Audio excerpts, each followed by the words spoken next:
At the July 27th Lansing City Council meetings, Council heard a progress update on the Mod Pod project. The updates are that a team of consultants have been hired, but not the right consultant to create a project timeline. So there's no project timeline. The Capital Area District Library gave their annual presentation. Membership, circulation, and usage of the library system is up. 2 public comments called for greater Board of Water and Light scrutiny and oversight. Finally, Council had a lengthy discussion of a proposed ordinance change aiming to streamline the process for developers applying to build low-income housing units in the city using some state and federal assistance programs. This resulted in a 4-4 vote and the failure of the proposed ordinance.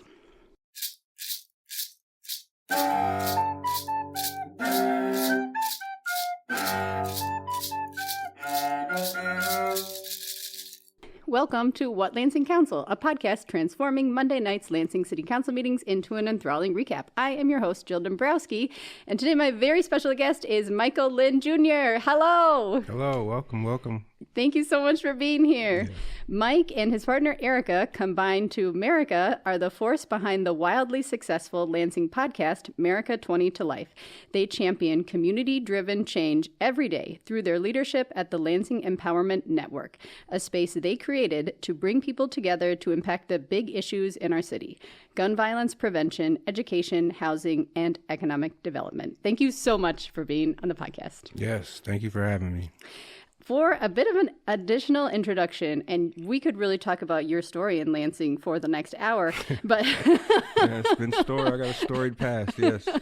I'm wondering if council and the mayor promised that you could make any ordinance change you wished and they would back it, what would you propose?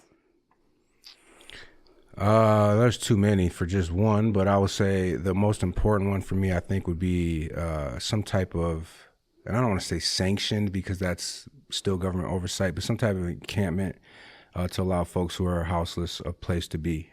I just literally was on my way here, and I stopped at the Sunken Garden to hang out for a second. I smoked a cigar, and I just let me walk around the back. And I walked around the back of it, and there's this guy there, houseless guy there. His name's Clyde, just paroled home, 30 years in prison, and just can't find a leg up. And I just asked him where he's been. He's like, I transfer from park to park and, and do what I can to just, stay awake during the day and sleep during the night, and so just thinking of how troublesome that is to try to get on your feet and just being moved from place to place. And so I think that would be one of the things that I talk to them about would be just where can people be, that they don't have to be encountering police. It's just always a dangerous scenario. So, yeah, because he's on parole and just the encounter with the police department could send him back. And I asked him how long his tail was. Like the rest of the time, should he violate? Mm-hmm. And he was like, I'd be dead before I'd get out. So like something so simple as like, sleeping in a park could send him back for the rest of his life, even though he's trying to get on his feet. So there's a lot of people that are dealing with that. This is African-American brothers. So like for me, one of the most marginalized and hunted individuals in our community is something ordinance like this could save him from, a long problematic issue. Yeah. You know what I mean? Yeah. Thanks for that. Yeah. And I'm ready to get into the council meeting. Are you okay if we jump right in? Yeah. Awesome. Okay. So this was the July 27th council meeting, and this was last night, Monday, and all council members were present. And our council members are Ryan Cost, representing the 1st Ward, Dr. Dayanara Navarez-Martinez of the 2nd Ward, Adam Hussein of the 3rd Ward, Peter Spatafor, council president, representing the 4th Ward. Our at-large members are Tamara Carter, Jeremy Garza, whose right arm was in a sling, Clara Martinez, and council vice president Trini Pelivanoglu. Also present at the Committee of the Whole are Greg Venker, the city attorney, Sherry Boak, the recording secretary, and Mark Lawrence, the mayor's chief of staff. Christopher Mumby was also there, the deputy mayor, and I'm pretty sure council's new legislative analyst, Luke Thiel, but he was not introduced, just hanging out there at the dais. So kind of crowded area. So a prickly meeting. People were grouchy. Are they ever not? Sometimes they're better about hiding it, but this time they were They were at it.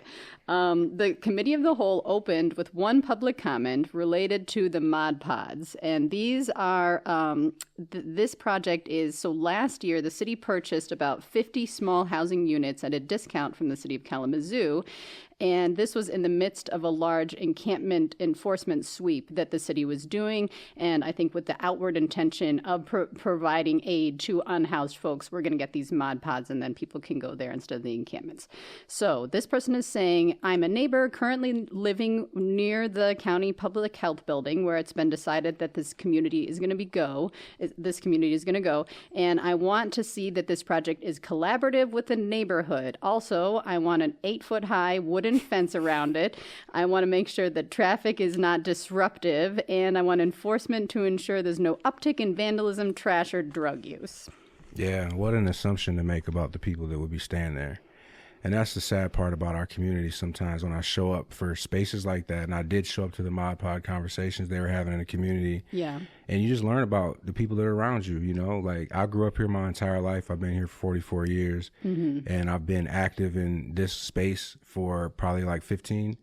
And sometimes I don't know who's around me and like how they feel about the people that I'm trying to advocate for. And so you see that in these conversations and people don't even know it. Yeah. That they're saying like how biased they are towards individuals when they say things. I want an 8-foot fence and barbed wire over it. And I want to make sure there's going to be police everywhere. Like, you know, that's just not how we do community. These people are a part of us. And right. So Lansing is, I think, in my opinion, is lucky to have people feel safe to come here for the most part. Mm-hmm. Even though we have all of our wrongs and encampment sweeps and all those things, these people feel like this is a safe haven for them to come to, and we should act like it. And so it is disturbing to hear people speak like that. Yeah. I do also understand, like, you know, they don't know what they don't know. You know what I mean? And and so, yeah, it is what it is. It's tricky. Yeah. So the Mod Pod team currently that's being run by the city's HRCS department, Human Relations Community Service. I think that's right. Yeah. So they had 8 people like come up to present. It's usually like 1 or 2. So there's like a lot of moving around of chairs, make sure everybody has a place to sit. So the current director of HRCS, Delveda Moses, introduced herself and then pretty much passed the mic to Kimberly Coleman, the previous director, who still seems to be directing, but now as like a hired consultant. And she has hired some other consultants, including the Detroit Rescue Mission, to help rebuild the lives of the selected residents with dignity and hope. And she's really stressing that they are working on engaging the community. And the main update is they have a planned resource center, a little building with shared bathrooms, so 6 bathrooms and showers for the 60 residents who will be welcomed there for a 6 to 24-month period. And these will be adults experiencing homelessness who will be chosen under the Ingham County Continuum of Care process. And I'm not entirely sure who exactly would be doing the choosing, but they're saying this will be the first campus of its kind in the state of Michigan, and they are planning to have a safe and protected green space that will not be along the fence line. And they've already talked to over 400 community members, and they have a specific work group for neighborhood engagement that will be meeting at the Foster Community Center, which I was a little surprised by because that's not like in the neighborhood where that's going to be. And then a representative from the Detroit Rescue Mission was there to talk about how they're going to be running things, how there'll be an orientation, and then there'll be 9 to 5 programming for these people who are living there. They have to like go to all these classes like throughout the day. And they're going to try to hire people locally as much as they can. The city project manager was there, and he's saying what we really need, though, is a construction manager, someone who will fight for this project to make it part of the solution. They put out a round of requests for proposals, and they didn't get any for a construction manager, so now they're trying like a second time, and hopefully they'll get somebody this time. They're working with Ingham County, whose property it is, and they seem to be okay with how everything's going and the need to coexist. So Councilmember Navarez Martinez says, I found out about the Detroit-based contracted company on a Facebook post. I don't like that. Like, why aren't we going with a local company? And the answer was, this was the only company who applied. So they got it. Navarez Martinez asks, are you going to turn away members of the LGBTQ plus community because you're a faith-based organization? And the answer is no. And she says, well, a lot of faith-based organizations do that, so I want it on the record. And how are you going to find where these people are going to go next? And the answer is, well, if people need longer than the 24 months, we might let them stay. And we don't know exactly what people's housing needs will look like, so we haven't figured that out yet.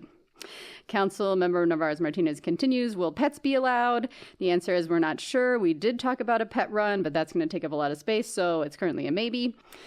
And next, Councilmember Hussein is like, with the county partnership, do we have to do like a rezone or like what's going on with that? And Attorney Venker is like, yes, there will need to be a land use change. Hussein is like, has anyone started that? They have not. What other site preparations or infrastructure need to be done? And the answer is the pods are going to need electricity, and the resource center that they're going to be building will need sanitary water, electricity, gas, like all the works. It's basically like a new building. Hussein is like, is this still need to go through the state campground approval process? And they're like, yes, it's still going to have to do that. And Hussein is like, have you started that application process? And they're like, no, we need a construction manager. So best case scenario would be we would be up and running in Q1 next year. Hussein asked, what changes did you make on this project in response to public input? And they said, we added the green space, and we did consider putting in the pet run for dogs, but there has been some backtracking on that. And also we have decided to hire security guards like 24 hours a day.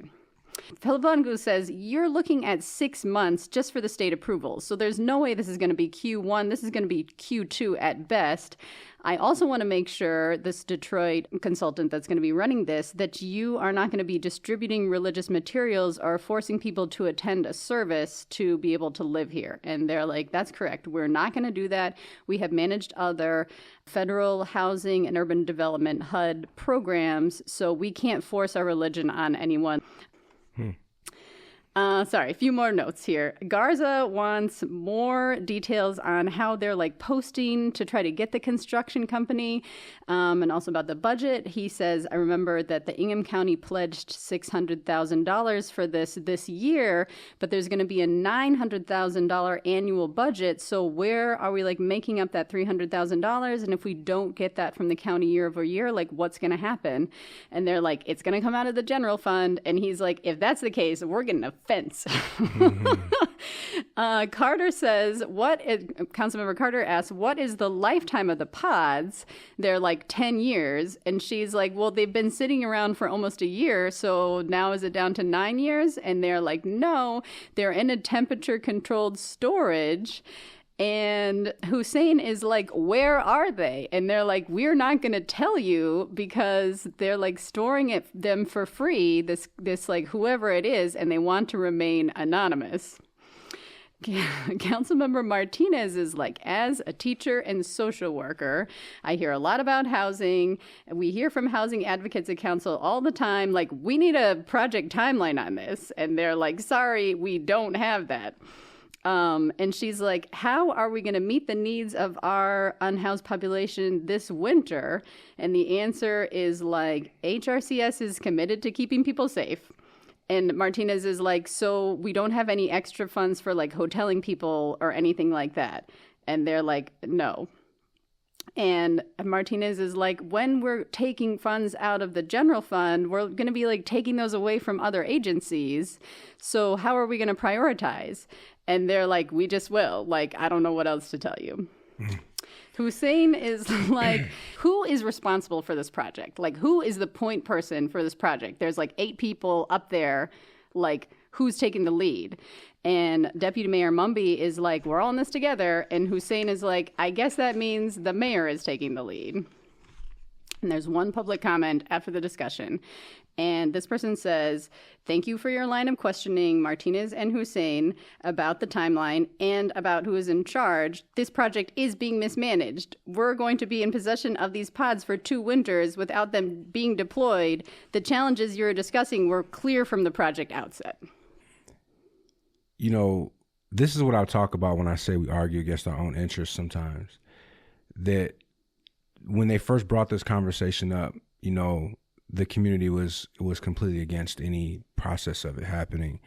Therefore, the council took on not wanting it done as well. And so the funding wasn't there. We've been through a budget of now over $300 million and, they didn't put any funding towards this. And so you're asking an organization, HRCS, and this is just me just seeing things from a sky level instead of the anger and the bitterness. And this is what I'll say before I say anything else. Mm-hmm. I've had to heal to this process. I was not always who I am right now.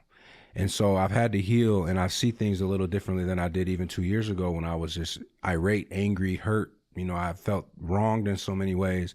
So let me preface by saying that I try to look at all these things from a real organic nature of like, why are we here? Why is this what it is? I know that the people involved, hearts are in the right place. So you can't tell me that Dea can be a supreme advocate in this perspective, but when she brings the 4%, she's evil and she's trying to harm the community. Right. But this is what people do. People forget that Dea is the one who put the moratorium in. She's the one that pressed the issue on the data centers not being brought. She was an advocate for a lot of these same people. She's been doing a lot. Absolutely. So then when she brings the 4% and then people don't understand it, now all of a sudden she's the devil. And so this is where I step back and damn, man, there's a lot of people that are really wrong a lot of times and don't look past that, can't look themselves in the mirror and say, this person who I trusted throughout all of these battles, now all of a sudden, because I don't understand this one, is somebody who's negative. Mm-hmm. And I say that about HRCS. Their job is to, help out the community, the nonprofits, make sure they have their funding, oversee all of that. They're, the homelessness that we have in our city, they're supposed to be the ones that are, engaged in that and trying to figure out the solutions for that.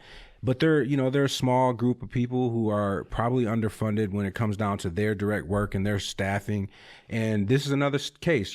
Kim Coleman went and tried to do something good for this problem by buying these pods and wanting to get ahead of it, and then wasn't supported from the very beginning. And now that non-support is now being like, we're not going to support you. And then 6 months down the road, we're also going to lambaste you for not being able to come through with the product. Yeah. And so I look at it from the gate, if we supported this, then what would it look like today? Had we supported as the council, then when you guys just went through this whole budget process and you gave, the police department more money, the fire department less, when you guys did all of that and you pushed this budget through, had you guys have included more staffing for HRCS, more funding for this project, maybe the funding for them to get a builder, to do this, it's almost like we're going to assassinate you through a lack of support. And I see this in my work.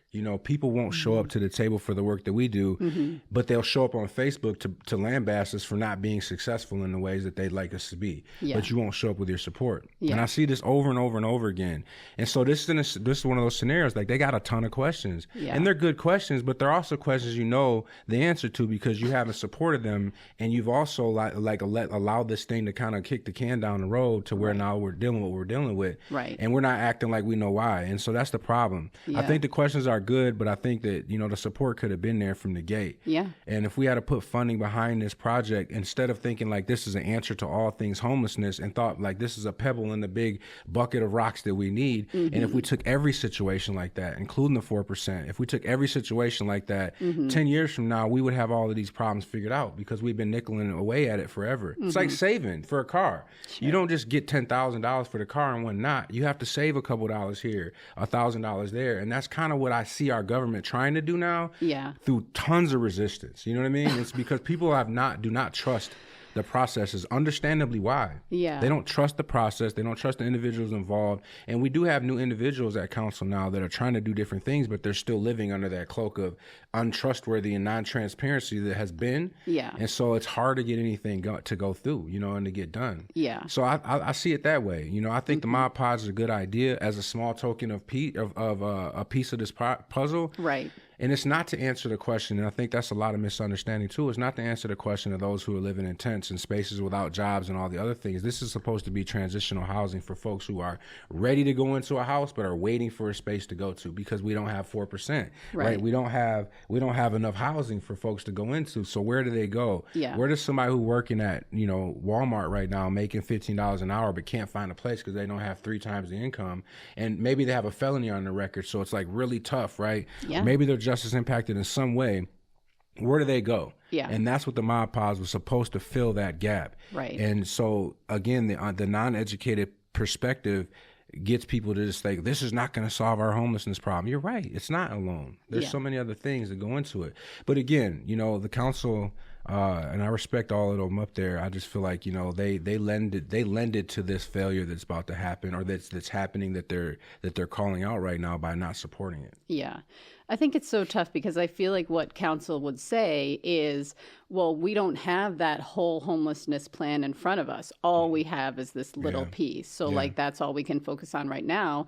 But like, where is that plan? Yeah. Like, where does that, like you're saying, like, where does this fit into the larger plan? And that is not something that is like being shared out. Yeah. And so, like, you know, I think that's where we changed the charter to make a strategic plan that the mayor has to come up with. And I think that, you know, what I'm seeing from them is that he is trying to figure out what that might look like. I know he's putting a committee together to build that plan. You know, we just been behind the curve a lot. There's not been a whole lot of accountability up to this point. And I think that, you know, people are trying to move in the right direction, but because there's been this lack of accountability for so long, you know, like there's a lot of building that has, it's almost like when somebody says like, I'm about to go to the gym, and they're like, well, you got to do a lot of working out. You know, we got to do some working out before you go to the gym. You know what I mean? Like, how ready do you got to be? Oh my God, you know what that's I mean? such a good analogy. Yeah, so like that's where we are right now. Is like we want to do everything right, but there's a lot of work we got to do to even start to do something. We got to right. buy the right shoes That's first. right. Buy the right shoes. We need to stretch. We got to talk about the shoes. Yeah, it's a lot because we've been so bad for so long. And that's the part too that I feel like is disgusting in a way. Like you know that there's been this lack of that. Like all the questions that they just asked of HRCS needed to be asked of the administration for years in so many different perspectives. And so it's hard for me to sit back in this righteousness, you know, that the righteousness that was that, and be like, well, like all that you guys are doing an amazing job. Like, thank you for asking the questions, but there's so many other aspects that need to have those types of questions asked about, and digging in and you know, getting trenches built in those spaces. So you know, we pick and choose what we advocate against and what we get mad about, and every day there's something different and something new, and we don't remember the past. And so that's the point. Like, this is something that's been going on for a year, but there's been this, you know, like the homeless shelter conversation in Detroit being the same individuals who kind of flubbed that. You know, that's a bigger question. Like, why? And so then the question becomes, why couldn't we find a local org? And then they answered it. Well, we put an RFP out and nobody applied. And but those same people are going to come back 6 months from now and be like, well, we didn't get an opportunity. And I'm just done with that type of conversation. Like, y'all got to show up when the meat is getting seasoned. You got to show up. You don't show up after it's cooked and then talk about you don't like the way it tastes. And that's what happens. Nobody is doing this background work and being in the space when the conversation is happening. They showing up after the fact. And so us as an organization, we're trying to bridge those conversations and put those gaps in. Similarly to us just having last Thursday the 4% pros and cons conversation. We asked those who don't want it to show up and those who do want it to show up, and let's beat this out until we can figure out some path forward. And we had a room full of pros. You know what I mean? I think there's only 3 cons that came. But those same people will show up to council where you have no strength or power at. We had a space here where we could have come to some kind of collaboration and conversation about how this can look for us, but they didn't show up to that meeting. Or show up to that table. And so you know, it's just a lot of those things. The hypocrisy and it all is really getting to me at this point. And it's hard to stay in this space where, like, you know, I'm an activist at heart. I'm an advocate at heart, but my people are starting to aggravate me with their lack of education about the issues we're advocating for. I can't show up and be wrong and loud. And a lot of people don't have a problem doing that. And that's where I'm having a problem. So as you're sitting in rooms and you're creating tables for people to come get educated and they don't show up to those, but they show up to use their voice, then it's like, you know what? I can't get behind that. You didn't do a whole lot of research on that. So that's a grander conversation. The Mod Podge, I will tell you, my closeout conversation around the Mod Podge is that I'd love to see them be good, the work, and I'd love to see the community embrace it. I don't think that we're moving in that direction, but I don't think it's because there's not heart in it. I think it's because of lack of support, false information, you know, sophistry of some sort. People are intentionally doing a lot of misinformation. And then, you know, like this grandiose idea that this is going to solve our homeless problem, and it's not. It's just a piece of it. So if we had a community that had active shelters working, that had a space where people could just go pop a tent and not be worried and concerned about getting pulled over by the police, we'd be way ahead of the curve. Right? But we don't have any of those right now. No. So yeah, we're kind of like looking to this to lead the way, to and it's not get the ball intended rolling. for that. Yeah. It's not intended for that. Yeah, I hear you. Great. Thanks for talking about that. And now we're going to talk about the libraries.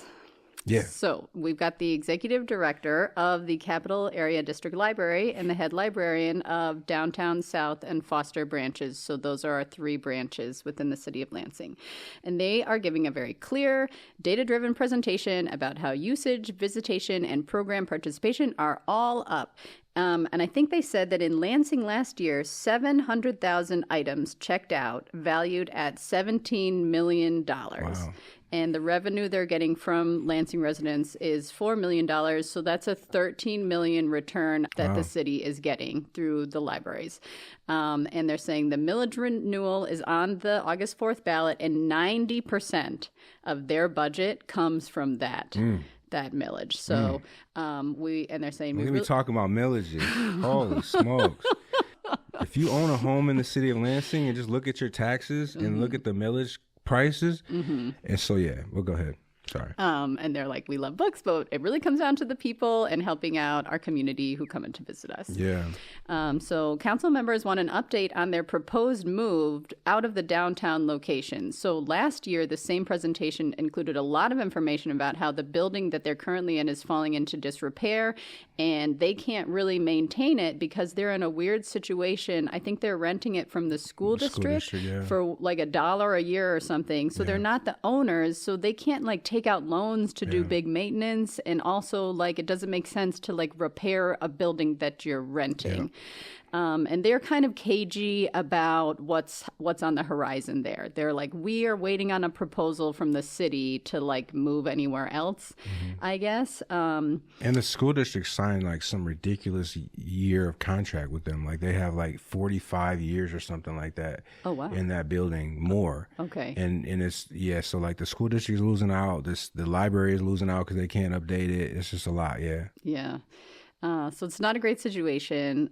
Something else that comes out is they used to have a grant through the HRCS department with Advent House to come into downtown and provide some extra social services, but they did not get that funding this year, so that program was cut. Councilmember Hussein asks, what's going to happen if the millage doesn't pass? And they're like, we're going to try again to pass the millage. We'll just like put it on the ballot. I think in November it would be. If we only have 10%, there's not a lot that we're going to do. Branches are going to close. And they're like, libraries are busier than ever during economic downturns. We provide services for people to come in and apply for jobs. There aren't other places for them to do that. We provide cheap entertainment for people, and early education programs are a lifeline for folks. So. Yeah. I mean, the libraries are a preventative tool, in my opinion, for all the things I'm working on. And, you know, if they're concerned about getting a millage passed, I just look at the millage that got passed for, you know, the new public safety office, right? And so, like, that thing is humongous. I toured it, you know, a couple months ago as a fire commissioner. They brought us through the whole place, and it's way more than what we need. And not to mention there's a jail being built there, and we're one of the only cities in the country that has our own jail as a city. So like, I think it's us, East Lansing, and there might be one other. And you could, you know, just your viewers and your listeners, go look at this up, you know, but we are one of the only cities in the country that has a jail anymore. Most cities use their county jail. And our county just built a new jail that was almost $1 billion, right? And so like, why? And it's only like 10 minutes from here. Whoa. And so why didn't we use that? You know, our city jail has been, you know, the perpetrator of multiple deaths and multiple lawsuits and all types of things that have come out of that. And we really we were petitioning for to get rid of that jail. And I remember Mayor Shore spoke to, before they ever had a conversation about the public safety building, that he would look into getting rid of that jail because it has caused us so many problems. And other municipalities just use their county jail. And then we went and built a new one. Right. And so like that conversation is out the door now. And so I just look at that, I think the millage for that, I can't remember the exact number. When I looked at my paperwork, that millage that came through, I want to think it was like hundreds of dollars a year in taxes on me. Yeah. And so I just feel like, So I just think like, I would have rather put that money towards a preventative measure rather than like, this punitive measure in the public safety building. And so, this is again what I'm talking about, where we were advocating to get rid of this jail, which would have made a way less size footprint that the police department needed for a new building. And, we didn't do that, and nobody advocated for that. And they came through council with this millage for this public safety building that was $400-something million or more, and it just flew through. And some of the same questions they were asked about the mod pods were asked about these folks, and they never showed us any of this. No diagrams, no dioramas, no blueprints. We didn't know anything. We didn't know how much this thing was going to cost. The building people just said, hey, you know what, it's going to cost. We'll stay within your budget, is what they told us. And we're like, the council's like, well, we always hear that. And then you'll get halfway through and it's more and more and more, and the millage won't support that. Yeah. And so I just look at, like, again, that millage and them talking about getting it passed, like, that would have been a really good preventative measure to get them going and make them solidify them rather than a new public safety building. So again, I'm just always going to be pressing for a community to engage in this stuff before it becomes a problem. And that's just really what we don't do. We show up when it shows up here. Most people don't pay attention to any of this till it hits an agenda. Yeah. And once it hits the agenda, it's already too late. Like everything's been figured out. Like everybody's got their ducks in a row. Right. And now we're kind of behind the curve. So yes, we should support our library system. I love the library in whatever way we possibly can. But adding that on to the millages that already are, I think of our elderly folks. And I mean, my taxes for my home, I don't know if that's probably, Eric would probably tell me, don't be telling people how much our taxes are. It's a lot. It's a lot, right? Yeah. It's a lot. Well, next there was a municipal buildings update. So they started with the public safety complex and the various fire stations. The construction management company, River Caddis Development, and the City of Lansing project manager, Roy Plowman, were there. They said Fire Station 2 has opened, and the fire training center. It's beautiful. Oh, great. Construction is progressing smoothly for Fire Stations 8 and 9, and the public safety complex. All are at budget and on schedule. That's perfect. Great. It's all Still, the budget was so big that they better be within budget. Councilmember Hussein asks, what is the local economic impact of this project? Like, what percentage of the money that is being spent is staying in Lansing versus regional versus out of state? And of course, they don't have that data, but they use the city's process for evaluating their subcontractors, and a quote fair share is going to local vendors. Councilmember Martinez says to Deputy Mayor Mumby, we've heard from some neighbors about the public safety complex that they are worried about parking in the neighborhoods. What outreach have you done to the surrounding neighborhoods? And he is like, none. But we've got plenty of time before it's complete to tell people about how big the parking lot is. Councilmember Hussein says, I appreciate that question. Have you made any design changes based on public input? And Mumby says, we didn't commit to anything in the campaign that we are not delivering on. And that's interesting they would call it a campaign, because that was a big conversation from Carol Wood as they were bringing this forward, is that she was like, I'm not going to vote for this because how are you going to promote this to the ballot? And I don't want any city funds being used for that, and I don't want a city campaign going forward for it. Yeah. And so the sometimes we slip and say things like, the campaign never said we were going to do that, so no, we're not. And I'm like, ooh. Yeah. But anyways, campaign? What was the campaign? But one of the construction managers did say that they added a CATA bus stop, which seems insane that they wouldn't have had that in their plan originally. Yeah.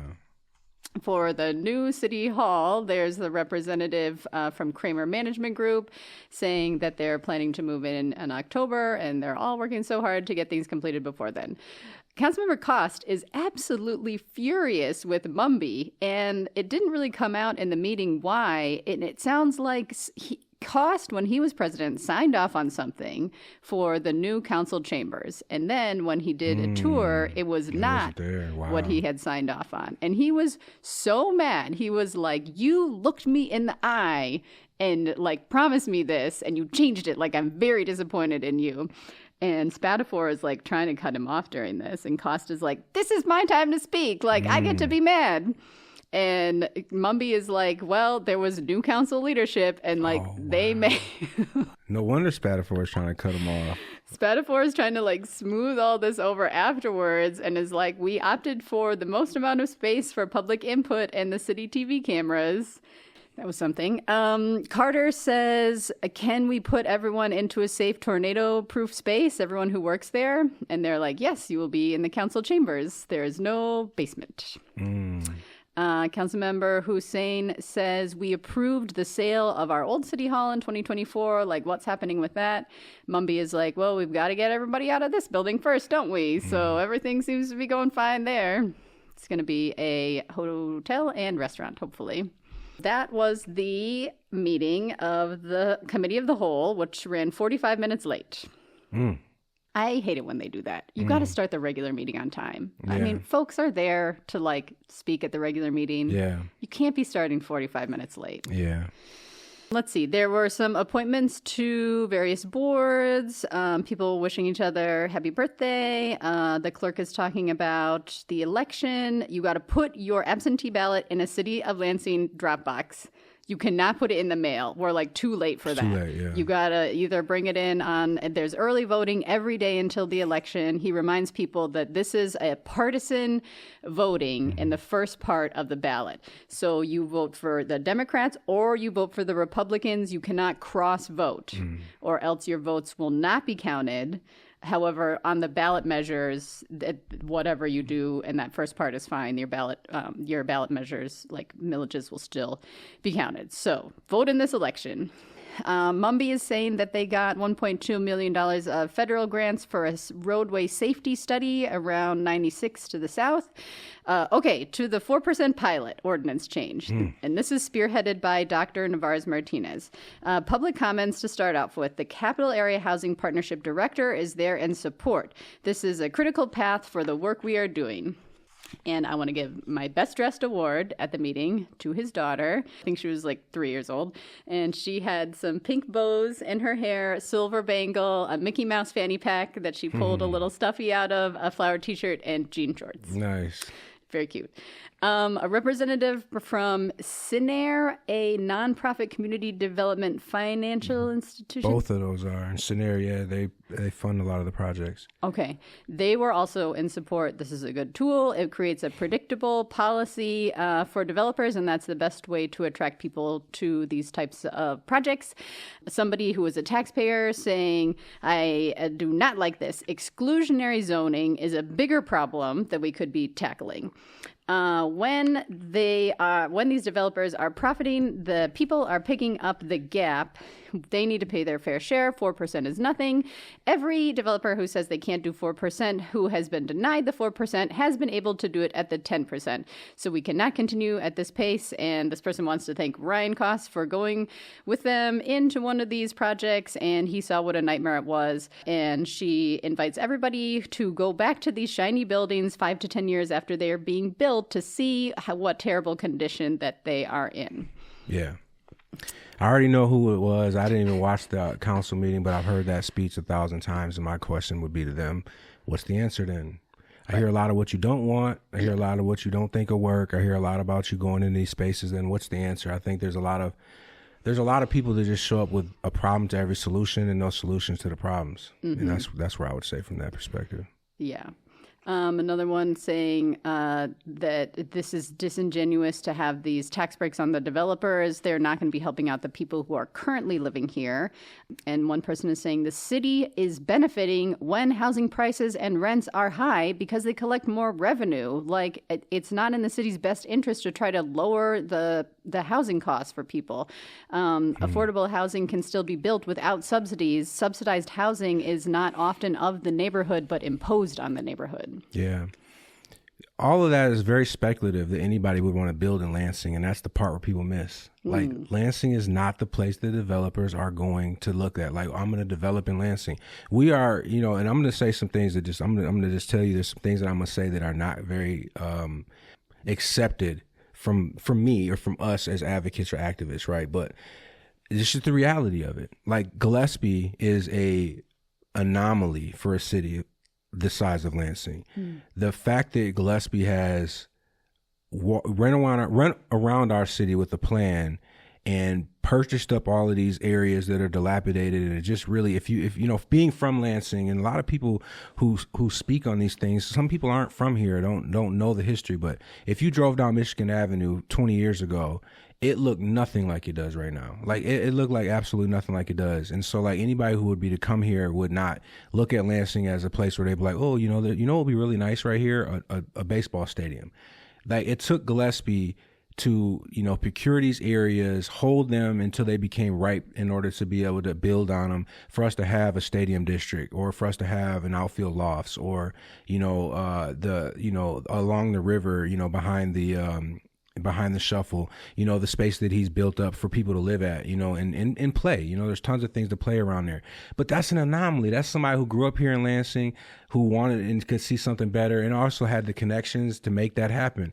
To get somebody like that to come to Lansing and want to come here is really difficult. And so the conversation around, like, you know, all of these people benefiting and profiting and all that, that's supposedly if like people decide to come to Lansing, like, what's the reasons to come here? If you talk to those same individuals, they'll be on Facebook talking about how violent Lansing is, how nobody has control of it, the government sucks. Like, if you Google Lansing, your words are being watched by developers. Why would they come here? You know what I mean? Why would they want to be here if that's your projection of what we are as a city, is all of those things? Now, I walk around Lansing and ride along Lansing, and I'm from some pretty bad spaces and been to some pretty bad spaces. Even in my work, I go to places that are the most violent of the country. And Lansing is like, you know, it's like we're docile. The average person can walk down the street, any street in Lansing. Jill can walk down Baker Street at 3 a.m. and not get accosted. You're not going to have to worry about getting robbed or shot. I feel That's safe. Lansing, right? That's Lansing. Yeah. If you go down Chicago and you want to go down 73rd in Colfax, you're going to get robbed. You're going to be engaged. Like, somebody's going to come talk to you. That's the city that has those problems. But we project ourselves out to the world, developers who are looking like, a developer showed up to our meeting, and he's from upstate, right? And he said, you know, when we go to want to build a development, we'll Google, we'll look at what the city has going on. Like, should we come there? And it's about bottom line for them as developers, especially for-profit developers. It's about bottom line. And if I'm going to come there and take this huge risk on developing something in a space that doesn't have all of their stuff together, the community is going to hate me. The community's not going to want me to build. Like, they can watch the projection of a developer coming to Lansing, because every developer that comes here meets that council, you know, that public comment. And so they have to usually come through council for some type of zoning change, or they're coming for a pilot, or they're coming for a brownfield, whatever the case is, and they get met with that. And it's like, you know, there's easier spaces to go to that are probably going to be more profitable. And so when you think about that perspective, who wants to come here? We have to understand our worth, and our worth is what it is right now. And unfortunately, we have a high standard of worth for our city because we love and live in it. We feel safe. We know, but the developer that comes here, they don't see us as worthy for that, as worthy as we believe we are. So sometimes you have to build up to that. And the 4% pilot was allowing that. But I'll say this too about the 4% pilot that most people don't understand. Because I learned this last Thursday. Only the portion that are affordable get the 4%. Yes, I didn't understand that either, but that came out during the meeting. And so only the parts that are affordable get the 4%. Everything else is full rate. It's normal. Yes, it's full rate, right? So that's that. So that would press people, so that people ask the question of, well, what if people only want to do the very bare minimum of housing, then they get this 4% for the whole building? That's been something that people have showed up and said. And now we know that's not true. Are we going to change course in this conversation now? Right. So that's one piece. The second piece is Sinair and CAPS, Capillary Housing Partnership, are nonprofit developers. They don't have a profit. The people that are developing those are, you know, their developer fee just goes to the organization. It's not to the person or individual. Like a Gillespie who builds in our city gets a developer fee for anything he builds, right? He's a developer, right? So he might get a 6% development fee for that. these nonprofit developers, it's nonprofit. They're not getting anything other than what their salary is. So these people that are saying, okay, we found, like Raleigh, think of Raleigh, who helped build Walter French. Like, he doesn't get a developer fee for that. He's just doing his job as a nonprofit developer, right? Yeah. And so therefore, this would have attracted those types of folks to be able to build more, easier for them to get their capital stack together, because it's really difficult in this time we're in now to get a capital stack. It's really difficult to build a place because the prices for everything has gone skyrocketed through the roof. And so I'm just saying and this could be, again, we don't have a whole lot of time to break into all of this. But this, again, is like the education most people don't do when they show up and are against things. Right. But it's not just that part. It's like learning. I went to the Seed Academy the city has, right? It's for up and coming developers. And I went to the first one that they had because I wanted to learn this. If I'm going to advocate for housing and development, I want to understand what a developer is thinking when they come to our city. Yeah. And I found out what they're thinking. If things don't pan out, structurally with their whole capital stack and like how much are they going to make on this, they won't build here. So if they have to go through that, and like if it's just narrowly penning out, but then they have to go through the council and they have to go through, these activists who show up without knowing anything about them and just kind of put them all in a box of predatory developers. Nobody's going to want to go through that when the margins are so thin. Right. You only have few groups that want to do that. Gillespie's one, Brett Forsberg's another, and Sinair and CAP are like the only developers in our city who are willing to go through that thin margin and build in our city because they have some type of, desire to build in Lansing specific. But most developers, like majors, are not coming to develop in Lansing because they don't want to go through all of that and then still be turned down. Like the zoning changes cost money, the prints cost money, procuring the land costs money, and you don't even know that you're going to get through this process because the one uneducated loud person is going to show up to council and sway half of them to move differently. And so this is what I learned as I went through Seed, that this stuff matters. Like all of that stuff matters, and the community and how they show up matters. Like developers will look at what did the other group that came there have to go through. And even though Deep Green was a terrible thing and we didn't want it, the view of like a developer seeing how that process went and how they were actually able to turn the tide, and all of that money they spent traveling here, developing, doing all of that, conversation was just gone because people didn't want it. Like they think about that before they come develop, and we want them to. Right. We want them to have some type of caution that the community is going to have a voice, but we want it to be an educated voice. We want the voice to also be thinking 10 or 15 years down the road, and not just in your lifespan, right? And that's what most people are showing up to do is talk about their moment. So we shut down the 4%. I'm sure you're going to get to that. We don't have that driver of outside developer to come in here and build up spaces that'll then make our worth will go up. Now we can sit back and say, you know what, we don't want that bill here. And we're good enough to be able to say that, like Okemos would say. Okemos would say, we don't want that bill here. And we're good enough to say that. And we have enough going on here to be able to make that statement. But we don't have that now. We're not there yet. No, we're not there yet. And we're still back to where we were, where developers don't want to really come here because they have to go through the process that they're going through, like right now at the shuffle, right? That developer is a developer who's a community-based developer. He's done a lot of great work in Detroit. He's here and he likes Lansing and he wants to build around here, but I'm not going to go through this process of hate and anger and people not liking me trying to do something good here. I'll just go somewhere else that is easier for me. And that's where we are now. We're back to the point where there is no incentive to come to Lansing and build. People don't stay here because there's not jobs here, because again, when our organization wants to bring jobs, they have to bring a building. They're gonna peel off some of our electrical and everything else. Activists show up angry that you're going to peel off, and the jobs just say, whatever, we'll go to Grand Rapids. Right. And so we just don't make it easy for progression here. So that's a lot. And there's a lot of context that goes involved with all of that, but I wanted to just give that. Yeah, well, that's very interesting. I really appreciate your perspective, and you've really dug in and learned about everything that's necessary to make this work. Because I showed up so many times loud and wrong. Yeah. When a developer wanted to come build in our city, and I would be right on the same tip. Like, why do you want a brownfield? Why do you want? Right. Because they have to get that to make it pen out. Because Lansing is not the desirable place that everybody would want to think it is to build. It's desirable to live and raise a family here, but to be a developer to come here and build when you don't have people that want to live in Lansing, like a lot of people are coming here and leaving, or even the folks, think about this.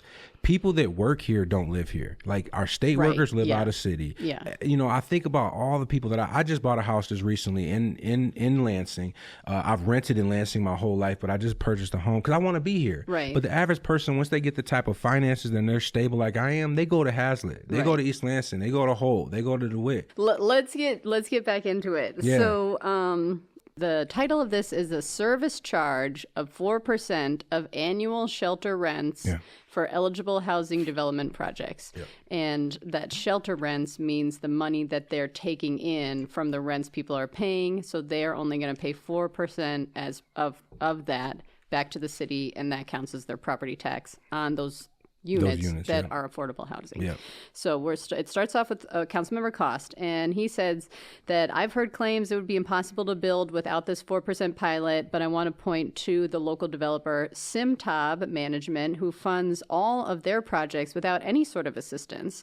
I have not seen any pilot projects in the city get off of their pilot projects. Like they'll just roll over to like be in the. But he hasn't been here long enough to see that happen. So that's a part we have to understand. Some of these pilots are for 18, 20, 40 years. So who's been here long enough to see these roll over? Sure.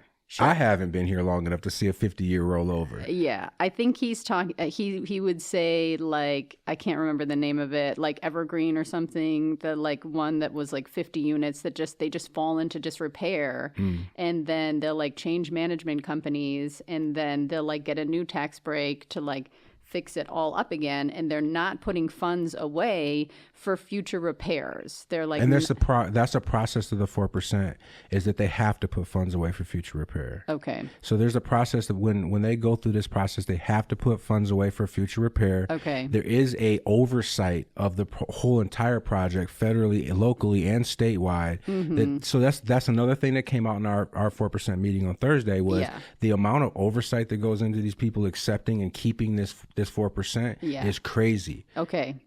Well, later on, Councilmember Hussein does ask how many times has a pilot been shut down because they weren't meeting these requirements. Yeah. And the attorney is like, the only thing from the city's perspective that is binding that they rent out this many units at this amount, like the area median income or below.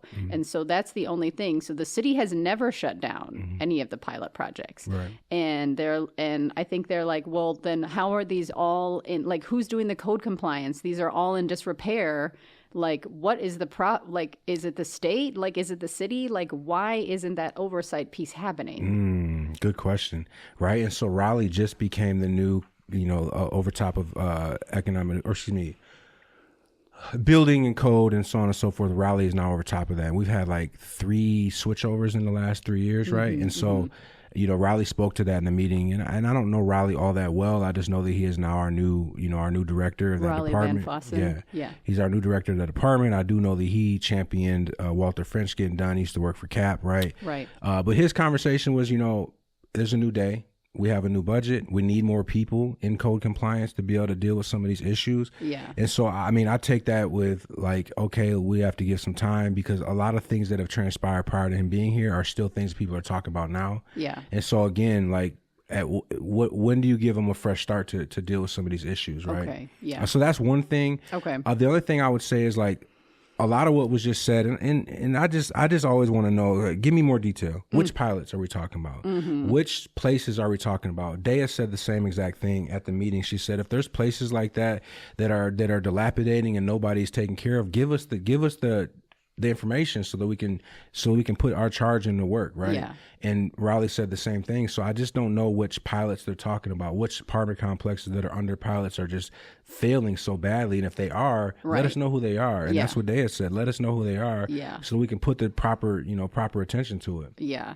There was a lot of back and forth between Navarez Martinez and between Dea and between Adam Hussein. And I'm just going to skip over some of this. But one thing she did say was like the Simtab folks, they're not doing affordable housing, they're doing workforce housing. So that's like a different thing. And the data is showing that unless there's an incentive, that developers are not going to build this type of housing. That's true. Because it's what I just talked about. The taxes are too hard for them to be able to rent it at affordable rates. Yeah. And the build out costs, like what it costs now for drywall or lumber or copper, is just crazy today than it was before. I mean, tariffs, all the things are making it impossible to build affordable housing without some type of subsidy. Yeah. Some of the pushback from Hussein and also from Councilmember Carter is that this change, you would lose that oversight from the public and from council, where these developers would have to come and present to council and to the public. And she's like, I don't like that. Like, I think we need to maintain transparency. So that's why I'm not for this. Again, what are we losing compared to what we're gaining by keeping whatever transparency they think that they get or they have? Yeah. What are we losing? Yeah.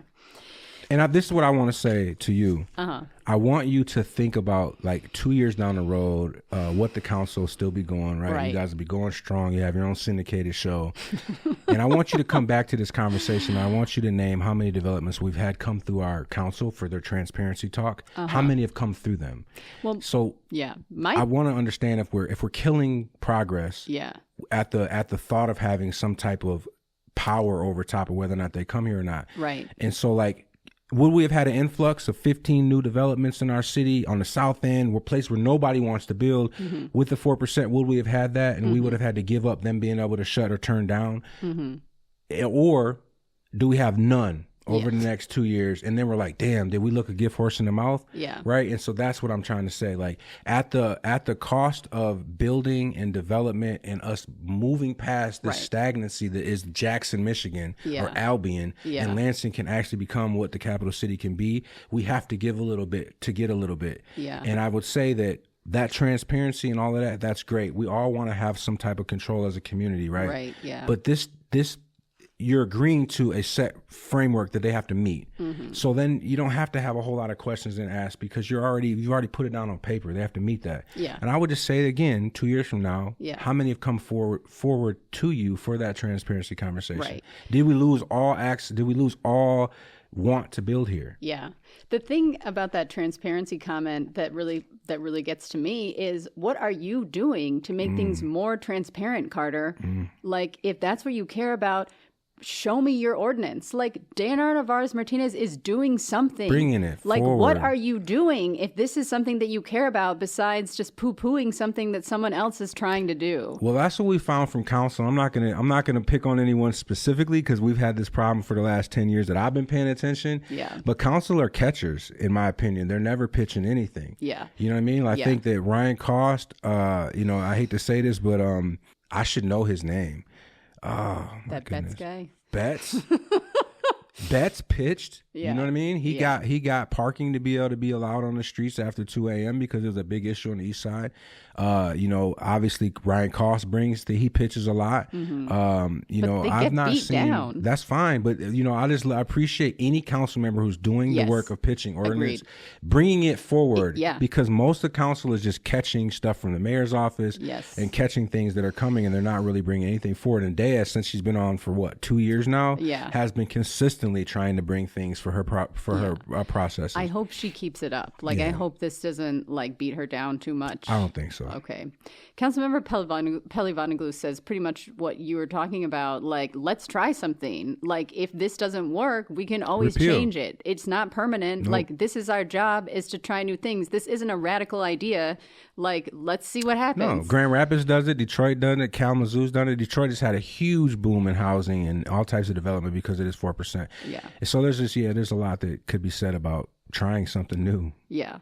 So they take a vote, and it's Council Member Dr. Navarez-Martinez, Council Member Claire Martinez, Pelivonoglu, and Spatafor are yes. Garza, Hussein, Cost, and Carter are no. I'm so surprised that Garza was a no, with how much he is in the building and plumbers and loves pipe it. Yeah, that was crazy. Yeah, I don't know. He was swayed. Yeah. Him and Navarez-Martinez had a very, quote, spirited debate that at one point Council President Spatafor tried to shut down. He's like, you've had 20 minutes. You're good. And Hussein is like, you should be willing to sit here all night. This is the work of council. So that was something. After the vote, 2 residents came up at the end of the meeting to give comment, and they are residents of the Porter apartment building. And they said this is a current pilot project, 4% for 40 years. It's just southwest of the downtown library in Ward 4. And they're saying, we've talked to Larry Wallace on Fox 47 3 times about the rat infestation. There's cockroaches and bed bugs. The elevators are broken. There are water leaks. The rent is increasing, and they don't have any money saved for repairs. There's no property manager. We have tried to speak up on this issue, and we're not getting anywhere. They put together a tenants union, but one of them needs to move away because she can't deal with it anymore. Yeah. So was tough to hear. That's a troubled apartment building that's been like that for a long time, and I don't know what type of pilot they got, because I don't see any renovations that have happened in there. So I don't know how that pilot worked or whatever. We're talking about new construction here. So this is probably different than whatever they're under, but that building has definitely been problematic. And I don't know what pilot they're under or brownfield, right. But I think that, if we're going to have this conversation, that should definitely be brought into conversation. But again, that's what we talk about when we talk about concentrated poverty. That building has been forgotten, and the people in there have been forgotten. And if that building was, occupied by folks who median income was, $70,000 a year, there would be no conversation. It'd be fixed. Yeah, it's because of the economics that are going on in that building, or lack of thereof, right? Yeah. Is honestly what it is. There was an interesting conversation, during the Navarez-Martinez-Hussein back and forth about concentration of poverty, and Hussein was like, we cannot be continuing to concentrate poverty in the areas where it's already being concentrated. And Navarez-Martinez was like, you're right, this is already happening. Yeah. And studies have shown when you try to just take people out of their network, that doesn't work. We need to meet people where they're at. Yeah. We can't just But see, this is where history matters, because I can't hear that conversation from Adam when Adam sold off the scattered housing that we had around our city 2 years ago, right? So we had all this scattered housing that the Lansing Housing Commission owned that people were living in. Scattered housing is what we're talking about. Okay. So you have concentrated poverty where you stack and build up, and then you have scattered housing where you have a house that is maybe low-income housing that's inside of a normal neighborhood. Okay. And we had 260 of those around the city that the city owned, right? Okay. And then we sold those to a Florida developer through the Lansing Housing Commission, and lost all access to those buildings, those houses that were all throughout the city. So think about, this build, say somebody builds a 4% pilot building that has 250 doors in it, and of those doors, 80% are low income, right? Or affordable housing. Yeah. We had those same doors not stacked up, but spread throughout the city. And Adam and that council that was 2 years ago voted to allow those to be sold. So therefore, that goes against the whole conversation of concentrated poverty. Nobody wants to see concentrated poverty, right? Yeah. And that's not necessarily what this could be, because it depends on what they build. If they build 30, 40, 50%, that means 50% is going to be of low income or affordable. And then the other would be marketplace or, workforce development. Yeah. So that's not concentrated poverty. Concentrated poverty is what is happening at the Porter. But again, it's hard to hear that conversation from somebody or people who sold off what the answer to concentrated poverty is: scattered housing across the city that are low income. So those folks could have lived in, instead of living in one affordable house inside of one of these stacks, they could have lived in a house over off of, Glenburn, or over off of, Simpkin, or wherever the case is, and it's a house, right? So again, the history matters, and what ends up happening is not a lot of people have that history, so it's hard to call it out when it happens. And Daya wouldn't know that Adam was a part of selling off those houses, because if she was, she would have said it right then. Well, it's interesting that you don't want... She sure would have. But see, that's why it is. She sure would have. It's interesting you don't want concentrated poverty, but you sold off our answer to that. Yeah. And 260 houses that we had in the community that were owned by the city that LHC was housing people in. So that's rough. Yeah. All right. So then there were... And again, I like Adam. And me and Adam go back and forth all the time. But, it is what it is. Call it out where you see it. Yeah. I wonder if he would have made a different decision today. So there were two public comments at the end about the Board of Water and Light, talking about how it's a monopoly, and that they have no committees to look at their environmental affairs or human affairs. Some of their board members have had 20, 15-year tenures. They have no courage to regulate the BWL. They're about to raise rates again. It's a 2% increase. And why? Why are they doing that? How are they justifying that? If you look at their rate structure, citizen households who use the least amount of power are charged 4 times the amount for their energy than the biggest users. They are the ones who should be charged the rate increase. They're using more.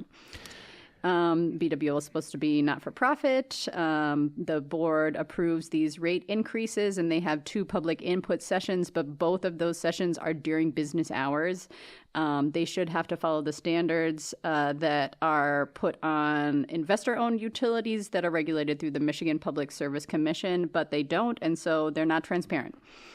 Another person says, I want the trees trimmed along the bike pathway along Waverly, and their thank yous. Now, there's a problem we need to talk about. It was like... all of this 4% stuff. What the hell with that? And homelessness and gun violence and craziness. Let's chop these trees back. It's always like the public comment at the end is just like such a whiplash. Like, okay. And they went to Trader Joe's on the southwest side of Lansing. They went to the Okemos one, and they really loved it. And I like that idea. They say, please vote and please endorse Will Lawrence. And then somebody says, I've heard a false narrative emerging about the clearing of the Back 40 encampment a number of years ago. This commenter was working hard with the city, but other advocates got in their way and made it worse for everyone. And then the final comment was someone saying that they were flabbergasted by Spatafor's behavior at this meeting, twice shutting down other council members. That is not your job. You have overstepped your bounds, and you should apologize. He does not, and the meeting is adjourned at 9:45.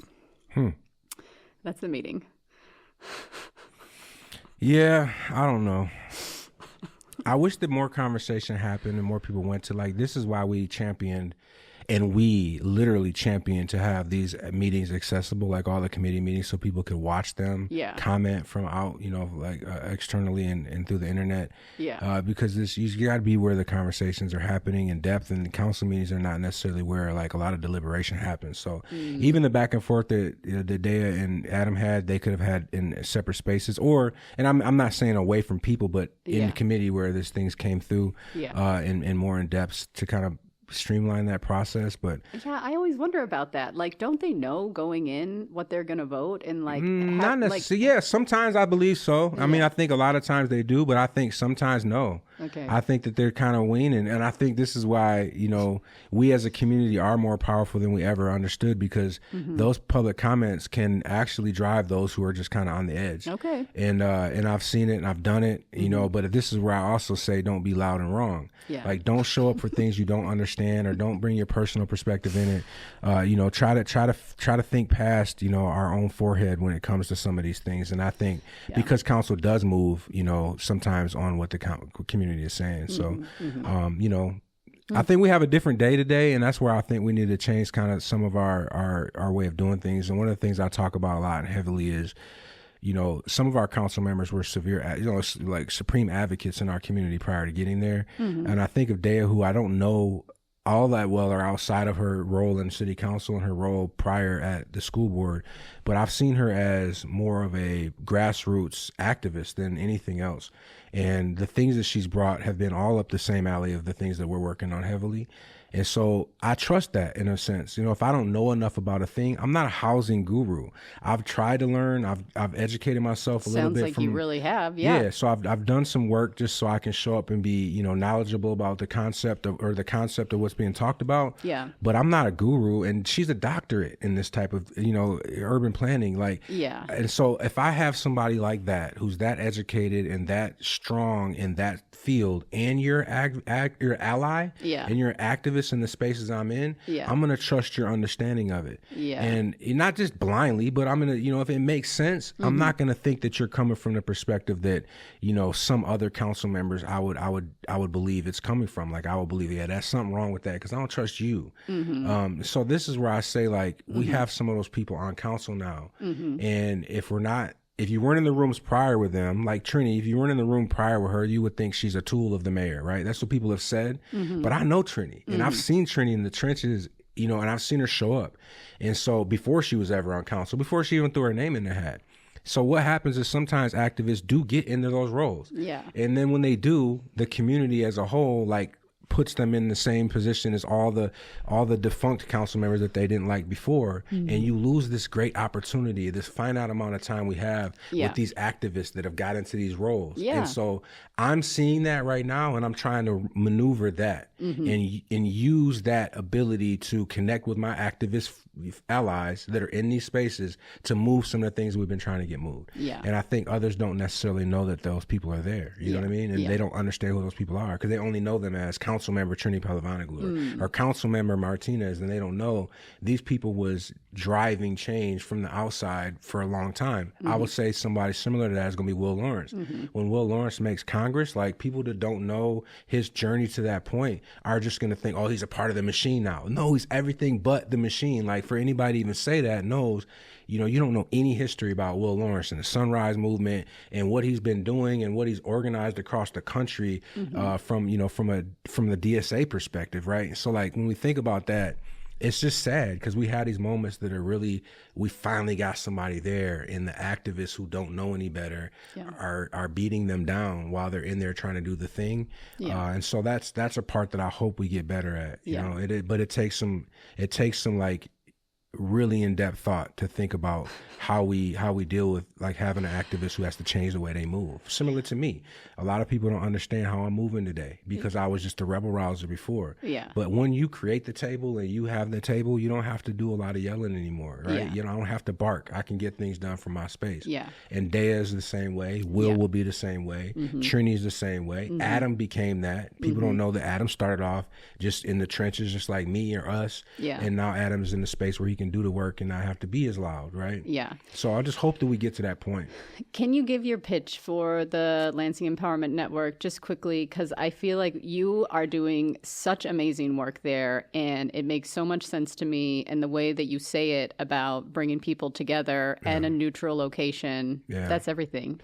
So Lansing Empowerment Network is I mean, I could give a whole history of how we got here from Omaha. Don't but do that. Yeah, I'm not going to do that. What I will say is our goal is to create the table. Like, we have the table, we hold the table, the community is holding the table in the space, and we invite everybody from every sector to that space. So we're no longer taking meetings at downtown. We're not going to the mayor's table, and we're not begging our way into, like, the big organizations. That we're all holding the space as community, and we're trying to bring all sectors together to, again, figure out how we knock some of these issues down. And Lansing Empowerment Network genuinely is looking at how all of these different aspects and all of these different situations in our community affect gun violence. So that's why poverty, housing, education, all these things are really important, because the lack thereof is leading to these violent situations. So we have to attack it upstream, and that's what we're doing here. And our biggest motto, again, is first of all, cultivating our next leaders in our community. So how do we do that? We're really big on getting, like, that tween youth, I would say the 17 to 25-year-old engaged in this type of space. Nice. In getting their voices heard, and then supporting them and putting them in position. Like, the Village Lansing is now run by two people in that age group that are running what we started and founded. Now we have two up-and-coming leaders that are in that space. Wow. And they're politically savvy as well, so they understand how to move throughout that. Wow. Our ED, Connor Holguin, just graduated from James Madison College at MSU. Wow. So, like, super engaged in the community side of things. And that's the type of leader we're trying to cultivate in that space. But also, LEN is like a let people lead type of space. So, like, anybody who wants to be engaged in any of this stuff, like, come sit at the table. We'll support you. We'll give you whatever you want and need.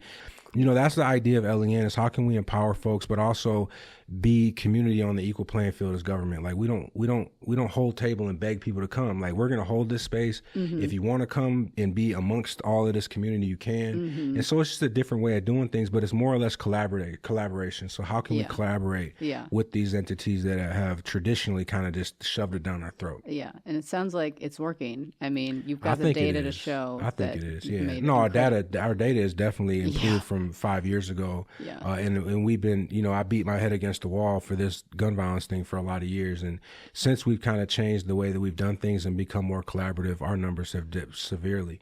And so Lansing is becoming safer, although some people may not feel that way. The media doesn't help us feel any better because they just continuously beat us down the head with every incident that happens. Sure. So we talk about a lot of that. But LEN is a community-driven, let people lead organization that's trying to cultivate our next leaders in all of these different spaces. And this is Michael Lynn, and thank you so much for being here on Thanks this for having me. Podcast. I really appreciate that. Again, the creator of Merica 20 to Life and leadership at the Lansing Empowerment Network. Yeah. And this has been the episode. If you like this and you want to support it on Patreon, you can go check that out. Also, you'll find the bingo for the meeting and additional meeting notes and gossip. Thank you so much to you, Michael, for being here. Thank you for having me. And to the Public Media Center for letting us record with you. And thank you all for listening.